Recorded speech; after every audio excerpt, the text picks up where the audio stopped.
Hi guys, it's Shelly here. Welcome to my channel and thank you for joining me today. On today's video, I'll be sharing with you a full colour along in Melpomeni Chatzipanagiotou Circle of Life. It's been a while since I've coloured in this book, so I'm really excited to share this page with you, and it will be the butterfly life cycle.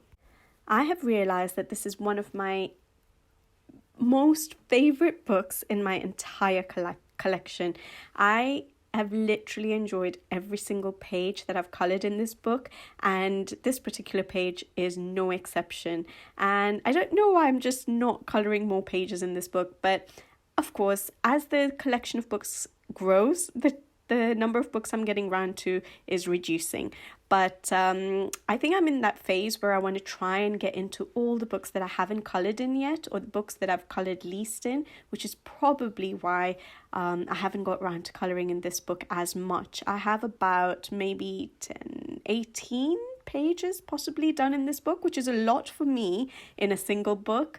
But yeah, I'm so glad that I'm colouring in this book. It is a book that was quite a popular vote in my options for the spring season video that I did. As you guys know, if you've been following the channel for a while, I do share colouring options or colouring plans or pages that I'd love to get round to in a particular season, so a 3-month period. And for the spring seasons, this was one of the pages I had picked. I think I'd picked a few pages from this book, and I would have loved to colour any of them, but I decided that this page really drew me to it when I opened this book up again. And so yeah, hopefully you guys enjoy my choice of page.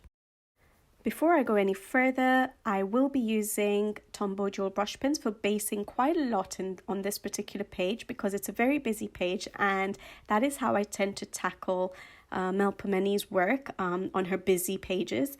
And I will be using my Faber Castell Albrecht Dürer pencils, wet and dry, but predominantly dry. You don't need to use them wet.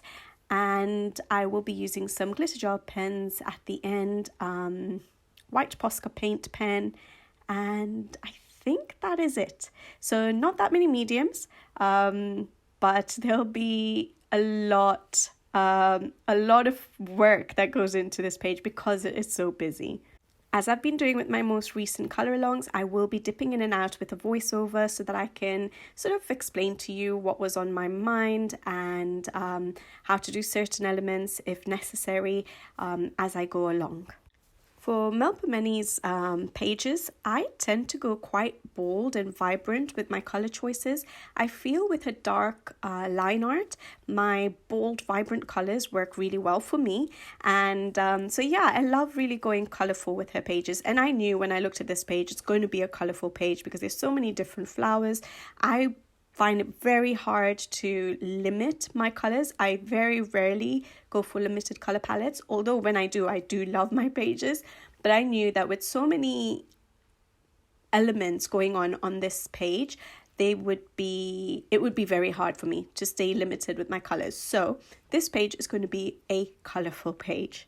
A lot of people ask me in comments when they see my completed pages, especially, whether I do my backgrounds first or if I do them last. And I think I've mentioned this before, that it does vary on pages, but majority of the times I will do my backgrounds first for numerous reasons. First of all, it's a challenging element for me to colour on a page, the background. And so when I get the background done, over and done with, it's easy for me to tackle the rest of the page. And it just gets me started on the page. I think the factor that stops me from starting a page most often is the background, that I don't know what colour to do the background.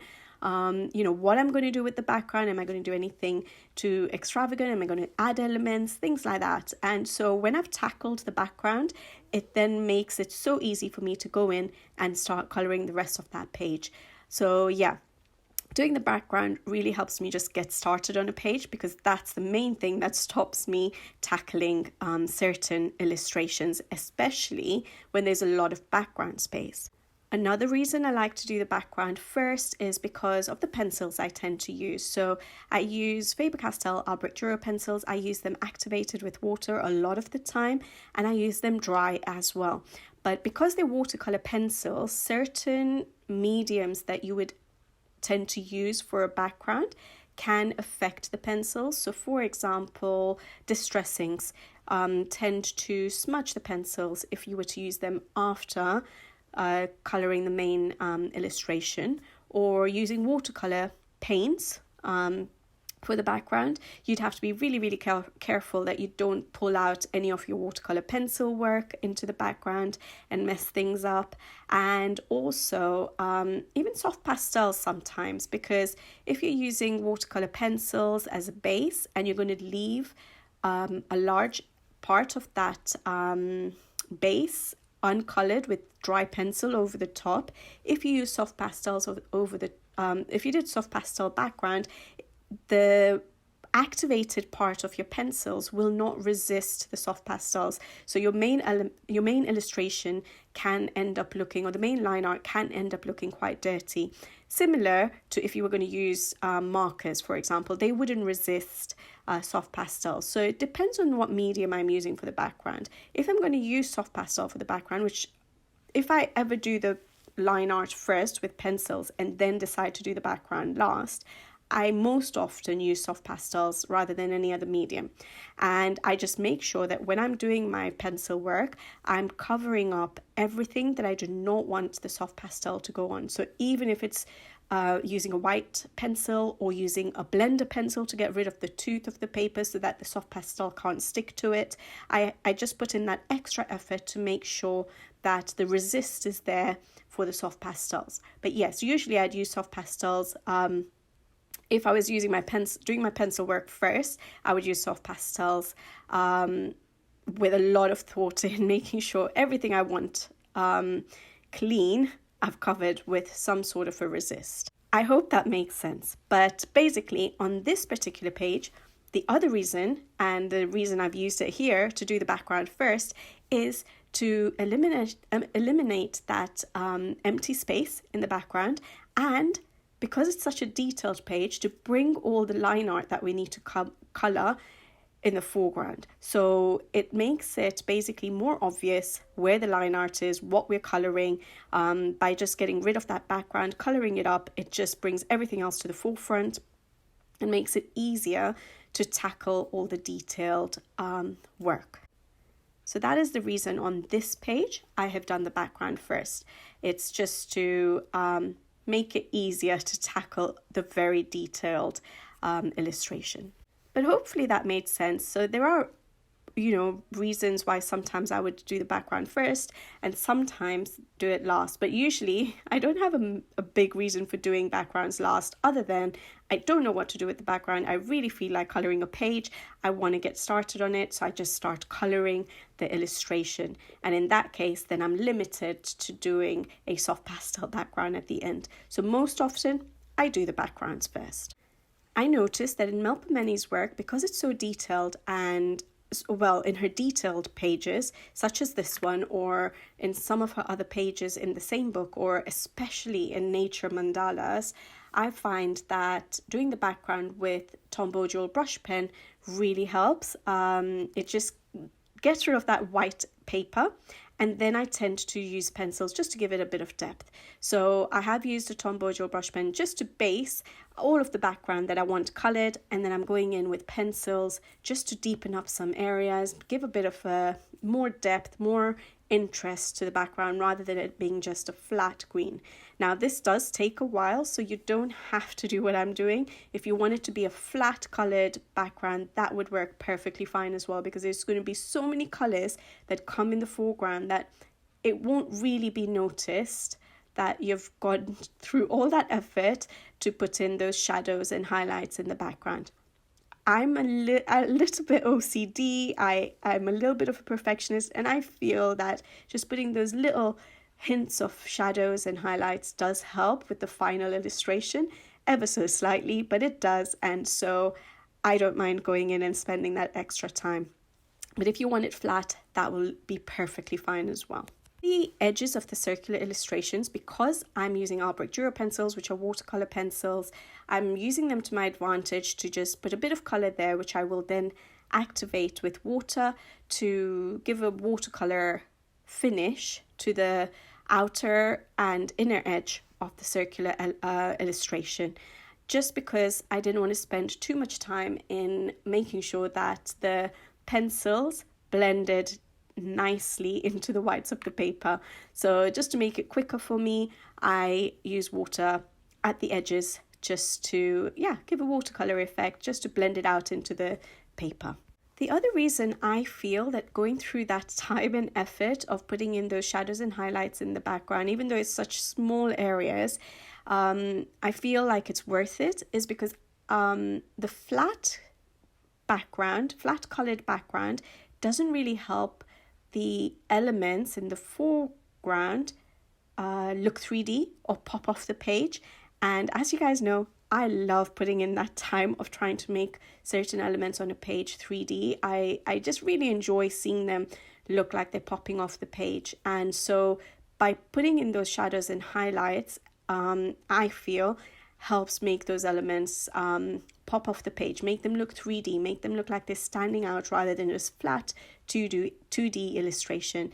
And that's probably the other reason I do go in and do that. And it just becomes a bit more evident as you start deepening up those shadows. So when I'm using the Payne's Grey to deepen up my shadows is when it becomes more obvious that those elements are sort of popping off the page, compared to the elements where the background is just still flat colored. So hopefully you see the advantage of going in and deepening up the background and just giving it those effects. But yeah, it takes a while.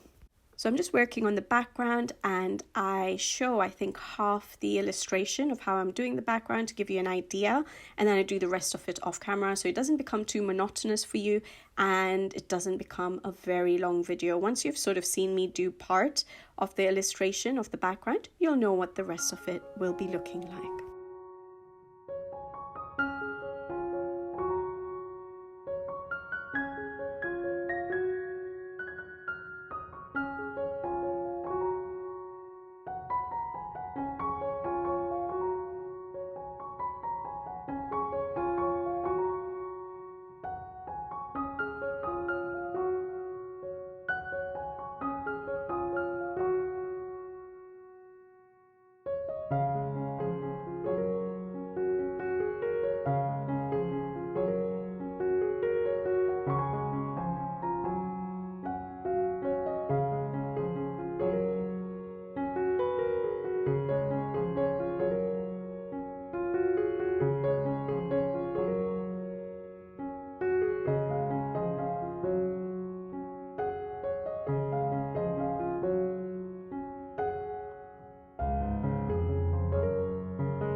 wasn't 100% sure how I was going to tackle the center of the illustration. I didn't know whether I just should do everything green or just give hints of green.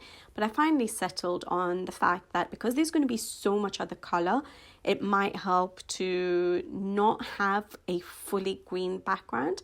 And so I gave that little break in the color between the background being colored between the outer circle and the inner circle. And I still try to make that little branch in the middle, this little circular branch, look 3D with similar colors to what I'd used in the outer circle. But I try to leave a little bit of the whites of the paper between the two circles and then also within the inner circle. So hope this this makes sense. But as I'm doing it, you'll see what I mean. And I sort of I wasn't sure about light sourcing on this particular page because there was so much going on in the page. So I just decided that for the inner circle, I'll make the light source sort of be coming from the central flower. And so I created a little bit of the green shadows for the background, little hints of it on areas away from that central flower to sort of help with the 3D effect.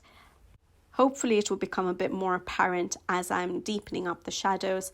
But yeah, that's how I decided to tackle the central part of the page. And I think at the end of the entire colored page, it worked not to have a full background without any empty space there. I think it just sort of breaks it up and just helps everything else pop off the page. And once again, I did use a little bit of water to activate just the edges of the color to just help with that watercolor effect, that transition of the water blending into the white of the paper.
So I will show a screenshot of what the background looks like before I start doing the foreground, and hopefully you'll see the efforts that I went through to do the deepening of the shadow, to give a bit of shadows and highlights in the background. Does help make the elements pop off the page, make them look 3D, and just help with that, you know, an interesting aspect of turning a 2D illustration into looking 3D. That illusion. And I love just spending, I think that's my favorite part of coloring with pencils, is just creating those blends, creating those shadow and highlight areas to give that effect. There was going to be a lot of green on this page because the background is green, and then there was so many leaves and stems on the page, and I was going to go conventional with the colors. That's most often what I tend to do, and so I decided to go ahead and start working with the green elements, with the leaves and the stems. And I thought the easiest thing again would be to base those elements, make it obvious what elements are going to be green, and then start using pencil. So I went in with a Tombow dual brush pen and based all the leaves and stems that I wanted to have green. You will see that certain tiny leaves, I do not put a base of green Tombow dual brush pen on it, because on Melpomeni's work, especially her busy pages, I like to keep certain tiny elements for my glitter gel pen work to give a bit of sparkle and shine to the pages. And so you will see that there are certain tiny little leaves, especially on the inner part of the circle, main circle, and the outer part of the circle, that I don't base, and I've left for some glitter gel pen work. So I quickly go in and base all those green elements. I show it to you on screen so you can see what elements are going to be green, and I just use one shade of the Tombow dual brush pen just to keep it simple. Sometimes I differentiate it and so that the base is slightly different. So when I come in with pencils, automatically the green elements will look different. But for this particular page, I just decided to use the same Tombow dual brush pen, keep it simple, and have the same colored base. But then when I do the pencil work, I will use slightly different greens for different leaves and stems to just differentiate them ever so slightly to give a bit more interest to the page, so that not all the greens just look uniform on this page. So if I'm not mistaken, I will show you certain examples of the different green combinations that I'll be using on the page. First, I start with the stems, and I'll use pretty much the same green pencils with slight differences so that it's not very obvious. Like different leaves, colored leaves, they're not very obvious, but those little hints will just give a slightly different effect to the page when you look at it as a whole. You won't be able to look at it and say, oh, those are very obviously bright green leaves and those are very obviously, you know, olivey green leaves. There'll be ever so slight changes, but as a whole they'll just look quite cohesive. It's not going to look very different, but I feel it gives a little bit of again, depth and interest to a page. With the stems, you will see that I'm adding hints of, I think it was Caput Mortem Violet, but basically hints of slightly brownish colors to it, so that it is not as bright as the leaves, so that all those little twirly vines or stems look different to the leaf colors. So I'll show you the color combinations I'm using, and I'll do a few stems to give you an idea of how I'm going to be coloring the rest of the stems or vines on this illustration. I actually really love adding browns to my stems. I feel like it just gives a different effect to the shadow areas. I tend to put them just in the shadow areas, but it really gives a bit of depth to those stems. And so I really love adding the browns. And then I use a slightly lighter brown. I can't remember if I used, was it raw umber on this particular page? On the slightly highlighted areas so that you can see those hints of brown to it as well. But I like using green gold on my stems. I like to use Caput Mortem or Caput Mortem Violet in the shadow areas. And yeah, I think they look great with the greens. So I'm showing you or giving you an idea of how I'm doing a few stems, and then I will do the rest of them off camera. As I do with a lot of my colouring that you may have now sort of got an idea of, is that I tend to work from my shadow areas into the highlight areas. I start using a mid-tone going into my highlight colours, and then I deepen up the shadow areas a bit more. So always working from the shadow areas into the highlights. Don't work with my darkest shade yet until I've laid down a bit of colour, and then I deepen up my shadows. So you'll see what I'm doing, but for the rest of the page, when I do it off camera, I do go over and just show you with my mid-tone, which I think is it chromium green opaque I used. I'll just go ahead and show you on all the stems or vines where my shadows are going to be, so that you sort of get a rough idea of where I work from my shadows into the highlights on each of the stems and or vines. So hopefully that helps. I do tend to do that in my color alongs now sometimes, because yes, sometimes it may be hard to see where I'm going to put my shadows and highlights, and so maybe just mapping it out for you guys will make it a bit more obvious. Yeah, you don't have to watch me color every single vine on this illustration to its completion. So yeah, hopefully you don't mind that, and hopefully it helps you.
I hope you guys are still with me 40 minutes into this colour along, and we're still only working with greens.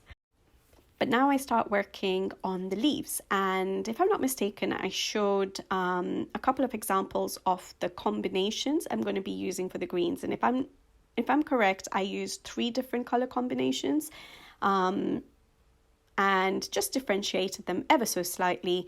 But yeah, I'll show the combinations on screen and show you which leaves I'll be using for what. Now, I think all the large leaves, I pretty much used this first combination that I'm going to be showing on screen.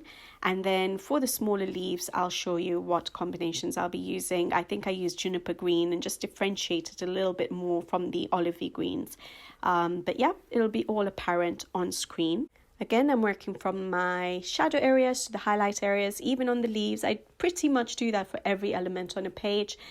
Start with my mid-tone, go into the lighter tones, and then deepen up my shadows and create that 3D pop effect that I like.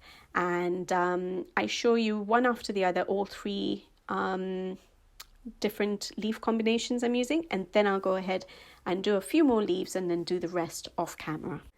Colouring the leaves does take a while, and yeah, it's because there's so many leaves on this illustration, it will take you a while. However, I like colouring leaves, so I found it quite therapeutic once I found the combinations I was going to use for the 3 leaves, which I map out, like I said, one after the other. So the different leaf combinations, I basically did the large leaves with I don't think I used olive green yellowish in those ones. And then in the second leaf combination, I used a bit of olive green yellowish. And in the third combination, I used the juniper greens to move it slightly away from the olivey yellowy greens. And when you look at it, it doesn't look that different on the screen, but all put together with the difference in, with the browns in the stems and things like that, it does give a bit of interest to the page. I'll show you how I do a quarter of the circle, the main circle of all the leaves. How I would lay them out, and then I just do exactly the same for the rest of the page. So hopefully you'll get a rough idea from that quarter of the circle that I do. Otherwise it would have taken so long doing all those leaves on screen and sharing it with you. But you'll get an idea of what colours I'm using for the big leaves, the little leaves, yeah, hopefully it should be quite relaxing for you to colour as well once you figure out your colour combinations. So yeah, I know it's a bit repetitive doing so many leaves, but I find it so relaxing. And I don't know if you guys use purple for your shadow areas when you're doing leaves. I think the mauve in this Polychromos set, along with those greens that we use, like the chrome oxide green in the shadow areas, really gives a nice pop in the shadow areas. I love using them for the mauve for the shadow areas. So yeah, try it out if you haven't.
Wow, coloring the leaves and the green elements on this page was a project in itself, guys. So yeah, it did take a while, but I love how all the leaves and vines and stems and background look together.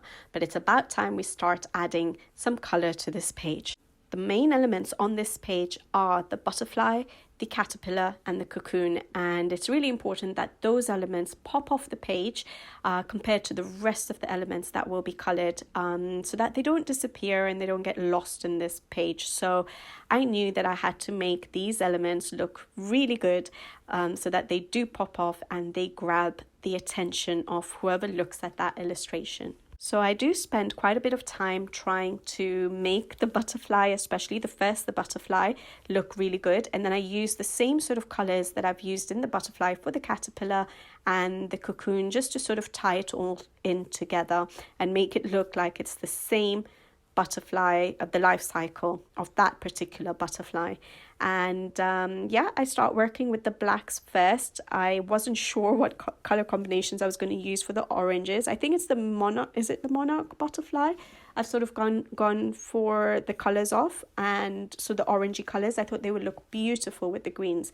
At first I was toying with the idea of doing a bright blue butterfly, but I thought the contrast between the orange and the greens in the background would look really good, and that orange would really stand out. And so I decided to just stick to a monarch butterfly, even though I don't think the patterns on the butterfly are completely realistic for a monarch butterfly, but that's okay. I just decided to go for those colors. I'm working with the black elements first because I wasn't sure what I was going to do with the wings, whether only those little sort of oval segments on the butterfly's patterns will be orange and the rest would be black, or whether I was going to do the whole all of the wings yellow, because I have based it again with the yellow, but I decided to first then start working with the black elements before I went in and did the wings. And I'm glad I did that, because it made me realize that I didn't want too much black on the butterfly. I really wanted that orange to stand out. And the reason I based the butterfly was literally just to cover up the whites of the paper. No other reason. I just laid down that light yellow just to cover up the whites of the paper, and then work with that as my highlight color, and just deepen up the shadows and add the layering and all of the effects that I like. For the black elements, I decided not to just go in with a flat black color. I decided to put a few layers of other colors. So I used grey, I used a brownish, and I used a bit of blue. I like to use blue with my black elements a lot of times, I've noticed. And then I went over all of those base colors with a black. Now, I don't know if it gives much of a difference. I do feel that if I just went in with black on its own, it would look too flat. So hopefully those little additional layers help. But yeah, I decided to do that and then go in with the blacks. And I did know that I was going to come in and use a Posca white pen at the end, just to give a bit of highlight white dots like you get on monarch butterflies on the black elements as well.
The next thing I worked on was the oranges of the butterfly, and I used a range of yellows. So I kept the base Tombow dual brush pen base as the highlight color, and then I used a range of yellow, oranges, browns, up until a black, basically, to layer up my pencils and create the intensity of the orange that I wanted. A lot of people ask how I get my colors to be so bold and vibrant, and I think it usually comes down to the layering process. Now, yes, these are watercolor pencils. Some people find them a little bit softer than Polychromos. I do, definitely, but I don't think they're so soft that you need to sort of smudge them together, or you can basically still blend them like you would your Polychromos. You can still layer them up with light pressure like you would your Polychromos, and because of that we can get the intensity from layering up that we would want. So one thing that makes my colors so vibrant is, yes, sometimes basing the element I'm coloring with the marker, whether it's alcohol or water-based marker. And the other thing is layering and creating that intense dark colors, and the pop comes from the contrast between the dark areas and your light areas. So yeah, you'll just see me layering up the orange areas with yellows, oranges. I think I used red. I used Caput Mortem again, or Caput Mortem Violet. I used black, and I just spent time layering up to create a really vibrant and intense orange color for the butterfly.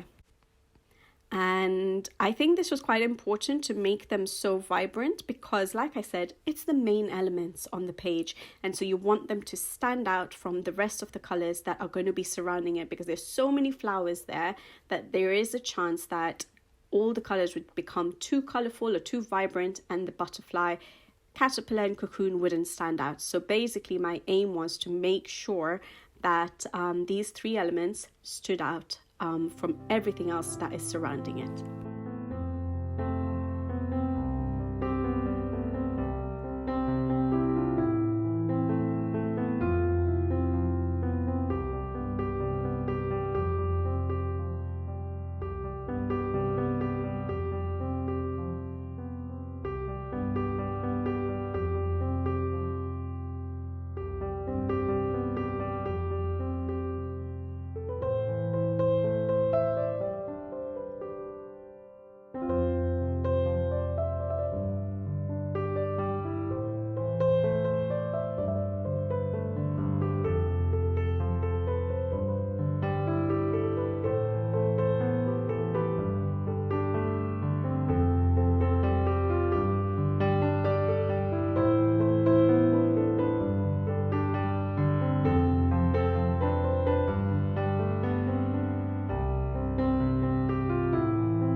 As I mentioned earlier, I wasn't sure what I was going to do with the part of the butterfly wings that were outside these sort of oval segments.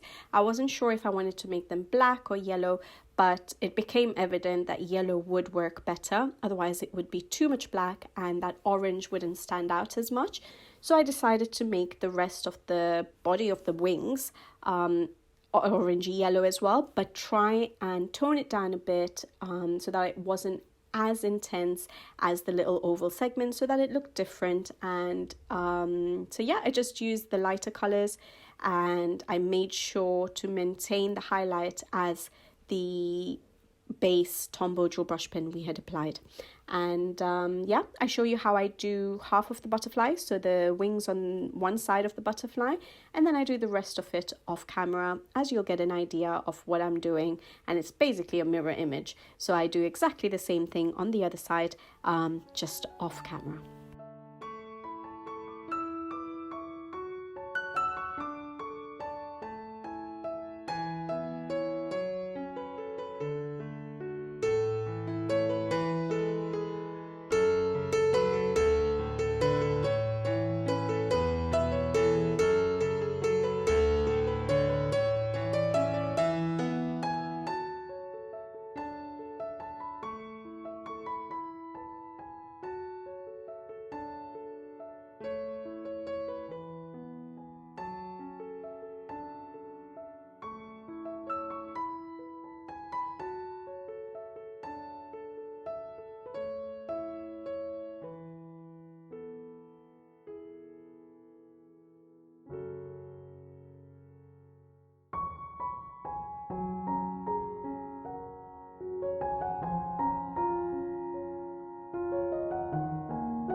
the caterpillar, I used exactly the same colors, the same kind of black areas, or the same shades of pencils for the black areas, and then the same colors for the yellow orange areas too. I did look up a reference picture to see what the caterpillar should look like, and I sort of got a rough idea from that to try and fit it into the line art that we have. And I do come in and do a little bit of Posca pen white work on the caterpillar right at the end once all the pencil work is done, because the caterpillar that I had seen did have sort of white lines on them, and so I decided I was going to try and replicate that. So even though it probably doesn't look exactly like a caterpillar for a monarch butterfly would look, but I tried to use those same colors. I wanted it to look like it was going to be the butterfly that we've already colored, so I had to use the same colors. And yeah, I just got a rough idea of how to do the black areas, where I should put the oranges, and also to include those white lines. And yeah, so I just worked with that on screen. I show you how to do a little, actually I think I do the full thing on camera.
the cocoon part of the illustration, we can sort of see the butterfly inside the cocoon. And so again, to tie it in with the colors I'd used in the caterpillar and the butterfly, I used the same sort of yellows and oranges for the wing that I can sort of see within the cocoon. And I also used the same shades of pencils for the black area as well for the body of the butterfly. And then I just tried to make the cocoon a little bit see-through-ish by using just grays, and I just used hints of I think a light cobalt turquoise, I want to say, maybe, and some green, just to give it a little bit of interest rather than it just being flat black gray. But yeah, I used grays for the rest of the cocoon to sort of try and make it look like see-through. But yeah, I liked the idea that I'd sort of tied in the caterpillar, the wings within the cocoon of the butterfly, and the butterfly itself together to make it look like the actual life cycle of that particular butterfly. And hopefully it comes across, and hopefully you guys like the idea too.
From the screenshot, you'll see that the oranges that we have used for the main 3 elements of the page really make those elements pop off the page, especially because of all the green around it. The orange just works so brilliantly in making these particular elements stand out. And my concern at this stage, I love how it looks at this particular point in the colouring, and my concern was I still have so many flowers to colour. I hope I don't lose that effect of these 3 elements grabbing your attention. And so yeah, I had to be a bit careful with regards to the colors I was going to use. There were still quite a few flowers, and so I decided, I think, just to stick to 3 colors. I have been trying very hard this spring season not to do a lot of pink flowers, but I thought with the greens and the orangey yellows, purple would look really good. So I decided that the largest flowers will be purple. I decided to use Tombow dual brush pens to lay down bases just for basically mapping out my colours, to make sure I distributed them well across the whole illustration. So you'll see me basically basing all the flowers and trying to think about where I'm putting which colour. So the largest flowers were going to be purple, I had decided, because I thought that would look nice with the colours that were already on the page. And then I decided to put little pops of blue.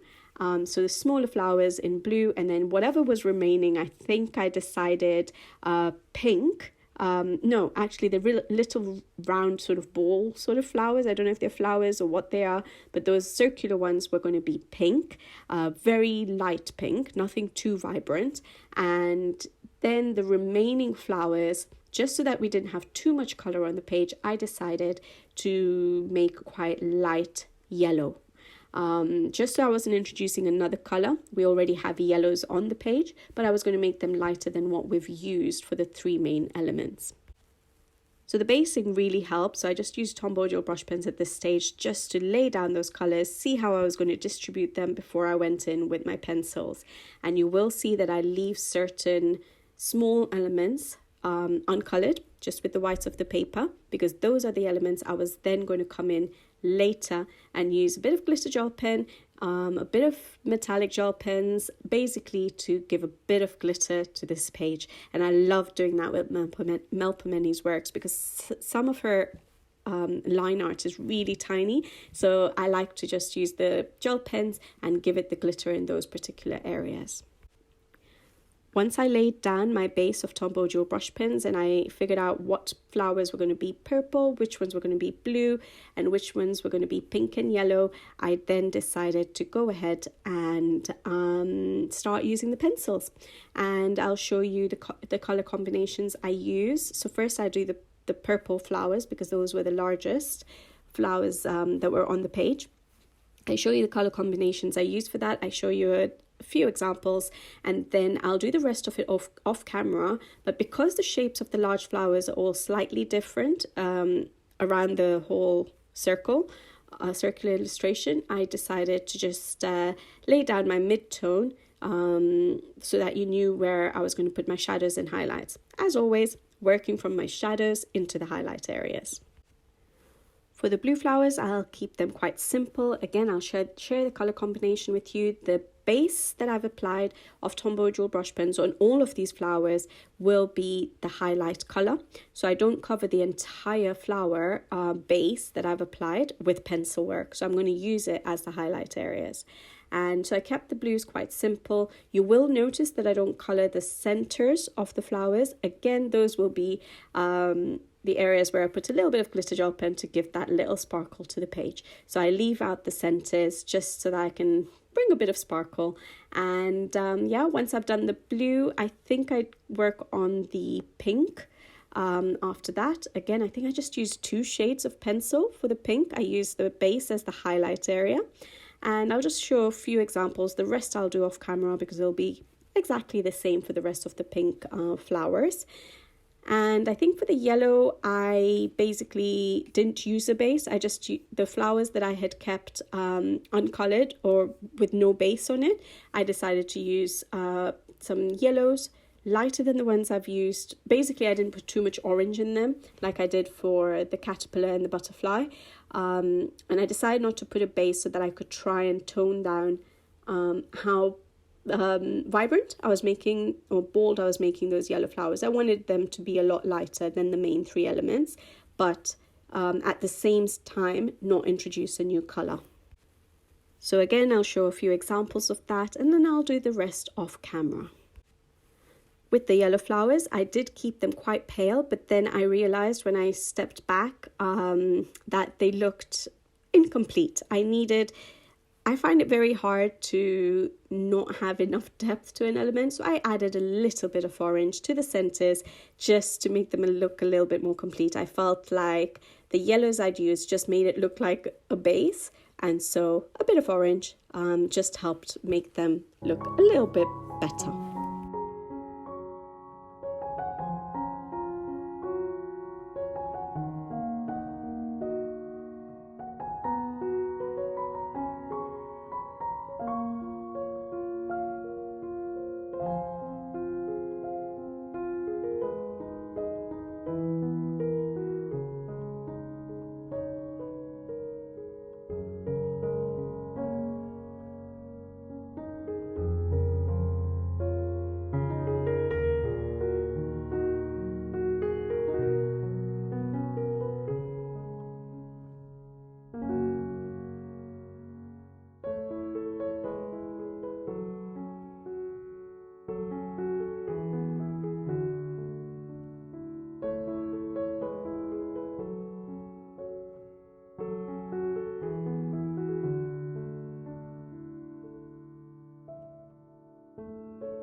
So even though there was a lot of colors we've added to the illustration, I think they worked really well together, and I don't feel like it took away from the main three elements. I think they all worked really well together, and it just brought everything together and just made it all flow really nicely, I think. And my main challenge then at that point was to figure out what I was going to do with the central elements. I knew I wasn't going to add any new colors, but I didn't know which color from the ones that I had used on the outer circle would work well for the middle. And so it took me a while. I kept looking at the page and I was very indecisive, and I was like, I really don't want to mess it up. I know that whatever I put in the middle could potentially take your eyes away from the main three elements, and I really didn't want that. And so I decided that any color would work, but it will just affect how you look at the illustration and where your eyes fall. I did not want my eyes to, or anyone who looked at the page, I didn't want their eyes to fall immediately to the center, because that is not the main element on the page. And so I finally decided to keep it a bit boring and just use the yellows and oranges that I had used. So the same colors for the main butterfly I used on the tiny little butterflies, and for the flower I kept it lighter, like I had done the flowers on the outer circle. So I tried to keep it a bit simpler, a bit lighter in the yellows that I use, but I decided to just keep them all yellow. And to be fair, I knew that I couldn't go wrong with regards to what I did with the center, as long as I don't add any new colors. So whatever color I used from the colors that we have on the page would work, but I wanted it to look balanced. I didn't want the focus to be in the center. So I needed that balance, and I think the yellow worked really, really well. I don't think my eyes get drawn to the center. I think it wants to look at everything basically on the page. Hopefully that makes sense, and hopefully it's the same for you guys as well. Otherwise I'm just talking rubbish here. But I was happy with the choice in colors. For the branch that is outlining that inner circle, I just decided to try and use the colors, the grayish colors that I'd used on the cocoon. I didn't want to add any brown. Usually I would very naturally just go for brown for the wood, but I decided to try and use the cocoon colors. I thought, again, don't introduce any new colors and just try and work with what you already have. And I think that worked really well as well. And once again, I left a lot of the tiny elements, like the center of the flower, the little bits that were poking out of the flower, the leaves that came off the little outline branch. I left them uncolored, no base, because I was going to use that to add a little bit of sparkle to the page, which is what would be coming up next.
And that is the screenshot of the pencil work all done, and I move on to doing my embellishments next.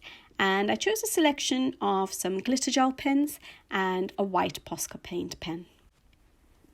Nowadays, I tend to use quite a bit of paint pen, especially my 2D art paint pens in a variety of colors to do my embellishments at the end. However, with Melpomeni's work, because some of the pages are so detailed, and for some reason her style of art, I don't tend to feel like I need to cover up the black lines with paint pens. So I don't use that many paint pens in her work that often. And so I thought for this particular page, because of how detailed it was, I wasn't going to spend too much time using various colors of paint pens. So I decided to just stick to the whites to create a few areas of highlights, some patterns on the caterpillars you can see me doing, which is what I'd mentioned I saw on the reference illustration I'd looked up, and or photo I looked up. And yes, I used it to cover up some black line art, but majority of the Posca pen was to just give areas a bit of a highlight. And yeah, I didn't think I needed to do too much paint pen work on this particular illustration. For the embellishment work in Melpomeni's illustrations, I tend to enjoy using glitter gel pens and putting in quite a bit of sparkle on the page for all those tiny little elements that we have not coloured in. And again, I had to be careful that I don't add too many colours to the page. So at first I thought I was going to be putting quite a bit of glitter, a gold glitter gel pen at the end. So the elements that I had left out that looked like little leaves and stuff, I was going to at first consider putting gold, but I thought that might become too much yellow. It will, on a photo of the page, if someone wasn't looking at it in, in the present moment and seeing the glittery effect, if they saw it in a photo, it would look yellow. And I thought that will take away from all the other yellow elements we have colored with pencil on the page. So I changed my mind and I decided to just put in a bit more green on the page, and I used 2 shades of green glitter gel pen, the Chromatek pens, a dark green and a light green, just to give a bit of a shadow effect rather than just a flat green color. And I filled in a lot of those green, or a lot of the leaves that we had left, the little leaves that we had left in between all the work. I filled it in with the greens. The center of the flowers, I used a gold glitter gel pen, Pentel Hybrid Dual Metallic Gold. Again, just to break up the centers, give a bit of glitter, and some of the small leaves I left out to put in a little bit of gold and just distribute it around the page. And I think I used maybe a pink glitter gel pen as well, Pentel Hybrid Dual Metallic, and I used, for the center, for the little dots in the center, I used an orange one, again Pentel Hybrid Dual Metallic, again just so I didn't introduce more color and just to keep with that idea that I wanted that center not to draw too much attention. So an orange glitter gel pen there. And then for the leaves in the center, for the central circle, the leaves we hadn't colored in, I decided to use a pink glitter gel pen, Pentel Hybrid Dual Metallic, but it had, it's a light pink color with greenish glitter in it. So if you were to sort of move your page and bend it back and forth, you would see hints of green and pink, and I thought that would work because we have a tiny bit of pink in the outer circle and we have a lot of green, and so that would work really well. And that's what I did for the central leaves. And yeah, that was all the glitter gel pens I think I used, and that is the page completed. But once I finished that glitter gel pen work, I still felt there was a little bit of highlight that was lacking on the page. And so I decided to do a little bit of sprinkling of Winsor Newton white ink just on that outer circle, just to give hints of drops of highlight areas. And I do that off screen. I've mentioned that many times. Because of my setup, I'm not able to do it at my desk. It would be too messy. It would go onto the living room walls and I really don't want that. So I do it off camera, but literally all you have to do is take a paintbrush, dip it in your Winsor Newton white ink, and just tap your paintbrush to give the sprinkles over your page. And don't carry too much of the ink on the paintbrush, otherwise you'll get really big drops. So it depends on what kind of droplets you want.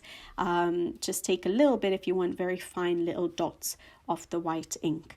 And yeah, once I did the sprinkling, I was very happy with the page. I love how it's turned out. I love the vibrancy of it, the colors in it. I don't think the 3 elements are, all the colors on the page have taken away from the main 3 elements. I think you can properly see that those are the main elements on the page, and I think all the colors work really well together. And yeah, it just looks really cohesive, and I love the page.